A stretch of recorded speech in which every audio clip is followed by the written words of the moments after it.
Maranata Nação, mais uma vez o Caipira aqui para fazer uma reflexão mediante aí alguns teólogos aí que participaram aí da composição da Bíblia de Estudo Nova Almeida, que aliás eu achei uma tradição que está entre as melhores, se não a melhor hoje no mercado. Mas a teologia apresentada hoje pelo mundo evangélico, que enfatiza a graça, que ocorre devido a uma leitura superficial do texto em Efésios, e de uma maneira assim, vamos pôr, impondo, uma doutrina aonde o texto e a Bíblia não aprovam, somente pela graça. Veja, o texto de Efésios, versículo 5, enfatiza a graça como algo que, independente do que nós façamos, não vai comprar a salvação. Essa graça veio por meio de Cristo, é o dom de Deus, esse favor é merecido. Mas a graça, no versículo 8, ela vem mediante a fé, que é um dom de Deus.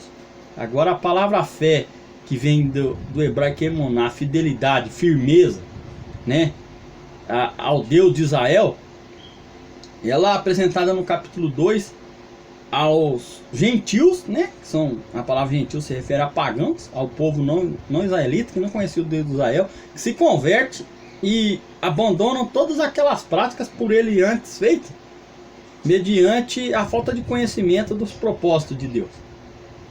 Mas veja como a teologia hoje está começando a caminhar para um consenso de estudar a palavra de Deus e fazer com que ela não se contradiza. Porque se apresenta essa graça barata que o mundo cristão hoje apresenta, de um Deus bondoso independente do que você faça, você acaba colocando Deus em xeque. E a graça de Deus, que todos nós devemos aceitar e ser transformado por ela, mediante essa fé na sua verdade, que vai nos fazer hoje a mostrar para o mundo o quanto servos de Deus nós somos e o quanto fomos transformados realmente, tornando uma nova criatura, como diz 2 Coríntios 5,17. Eu e você, como cristãos, são a única Bíblia que o mundo lê. Porque o mundo não lê a Bíblia, e sim o povo de Deus. Mas veja os comentários dessa Bíblia de estudo. Efésios capítulo 2, vou ler aqui o versículo 5, Estando nós mortos, Paulo retoma o seu pensamento original, que começa com quando vocês estavam mortos, no versículo 1. Nos deu vida, ou seja, Deus nos deu a regeneração, uma nova vida espiritual, Isso, os dois verbos do versículo 6, ressuscitou e fez assentar, compõem os verbos principais da longa frase dos versículos 1 a 10. Como os cristãos estavam mortos, eles precisavam primeiramente ser ressuscitados para que pudessem crer, e Deus fez isso justamente com Cristo. Por isso a salvação é somente pela graça. Aqui enfatiza a graça, no versículo 15. No versículo 8, ele já vai colocar graça mais fé igual a salvação. 8. Pela graça se refere ao favor de Deus àqueles que transgrediram a sua lei e pecaram contra ele. Mas a graça também pode ser compreendida como um poder nesses versículos. A graça de Deus não somente se refere à salvação, mas também a assegura. Salvos se refere à libertação da ira de Deus no julgamento final. Pela graça vocês são salvos. Isso é uma repetição do julgamento final, Romanos 5,9. Pela graça vocês são salvos, uma repetição de Efésios 2,5 para ênfase, uma forma verbal usada em são salvos do grego sesomenoi, modo indicativo. Comunica que a salvação dos cristãos está completamente garantida. Agora, mediante a fé.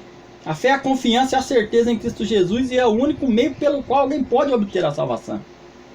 Visto que, independente do que eu e você faz, pelas obras da lei, ou por aquilo que a palavra de Deus vem nos transformando pelo Espírito Santo, não torna nós justos diante de Deus, só o sangue de Cristo. Isto, o pronome em grego é neutro, enquanto a graça e fé são femininos. Dessa forma, isso aponta para o processo inteiro de salvação por graça mediante a fé. Então não adianta enfatizar só a graça. E a sua resposta de fidelidade para com Deus? Onde fica? Como dom de Deus, não é como algo que podemos alcançar por nós mesmos, Isso eu já expliquei. Esse uso do pronome neutro para indicar o todo de uma ideia complexa é bastante comum em grego. Por exemplo, Efésios 6,1. Aqui, o uso deixa claro que a fé, não menos que a graça, é um dom de Deus. A salvação, portanto, em todos os aspectos, não vem de vocês. Embora, versículo 9, a salvação não vem pelas obras, mas nós fomos feitos criaturas novas a partir do novo nascimento em Deus para as boas obras. É só você lá Gálatas 19 ao 23. A obra da carne é aquelas obras que são contrárias à lei de Deus. E a obra do Espírito é aquelas obras que são de acordo com a lei de Deus, mediante aquilo que o Espírito Santo vem te transformando para você compreender a vontade de Deus. Não é pelo seu mero esforço, é a transformação que Deus faz em você. A salvação não está baseada em obras, mas as obras que os cristãos fazem são o resultado, a consequência da obra de Deus de uma nova criação. Por isso que já dissemos isso, né? Da nossa compreensão, como a SD ensina, o que é salvação pelas obras, o que é a fé, o que é a graça nesse canal e vários outros aí. A verdade é que o mundo cristão, na sua grande maioria, intencionalmente ou não, criou uma teologia mediante a um texto mal compreendido e deseja sustentar. Ora, entre a mentira e o engano e a verdade, melhor você aceitar que errou e caminhar de acordo com a verdade do que sustentar a mentira, né? Porque corremos o risco de fazer e cair naquilo que a Bíblia coloca. Você já leu Judas alguma vez? Olha só o que Judas escreve aqui na sua carta, versículo 4 e 10. Vamos dar uma lida, depois vamos ler Hebreus também, capítulo 12. Judas, versículo 4. Pois certos indivíduos cuja sentença de condenação foi promulgada há muito tempo se infrutaram no meio de vocês e sem serem notados. São pessoas ímpias que transformam em libertinado a graça de nosso Deus e nós, o nosso único soberano Senhor Jesus Cristo. Versículo 10. Esses, porém, conta tudo que não entende de fama, e conta tudo que não compreende por instinto natural, e como irracionais, até nessas coisas se corrompem. Um texto mal lido é coisa de ser irracional. Por isso, constitui nessas doutrinas aí errôneas no meio do povo de Deus, né? Se você quiser ler lá Hebreus também, capítulo 12, né? Vê lá o versículo 28 e 29. Por isso, recebendo nós um reino inabalável, retenhamos a graça pela qual sirvamos a Deus de modo agradável, com reverência e temor, porque o nosso Deus é fogo sem consumidor.